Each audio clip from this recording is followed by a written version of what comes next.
Imphal East ki Andro Assembly Constituency ki Manun Channa Leiba Poiroupat Loukol Farmers Development Cooperative Society Limited na Society ASIGI MAKHADA Poiroupat Loukol da ANGANFOU lo URIBASINGDA AONGBA MAMALDA HAAR UREA YENTHOKTUNA FANGHANKHRE ngasi huikap awang lekai da pangthokpa ANGANFOU lo URIBA Society ki members singda HAAR yenthokpa ki thoram aduda Poiroupat Loukol Farmers Development Cooperative Society Limited ki Secretary Khulem Tongchona Fongdokibada Society asina ANGANFOU URIBASINGDA HAAR yenthokpa si ngasi ga mari rak sure ngasi yenthokle bahar sing asina huikap awang lekai amasung Andro gi lomi singini atai atopa lomi singisu yenthokada bawatli makhatana yenthokigani loina ANGANFOU gyawna lomi singna hotna jadiba kaya asida pukning thawat pibo oina lomi singna haizarubada tabiduna matam chana hotna birakhiba manipur lenga ki agriculture loisangi director assistant fertilizer officer amadi atai mari leinaba loisangi Puriba Kudima Poiroupat Local Farmers Development Cooperative Society Limited ki Maikei digi thagatpa fongdorak le haiba wafam thamki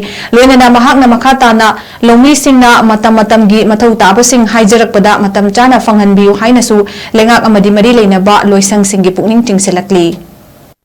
Pasco kidamakta khoji agriculture department khoi director khoji district agriculture khoji madam khoji A4 Lena na koi district ta lebiruba Andro pubiriba Ramakanta Nirman koi apun boina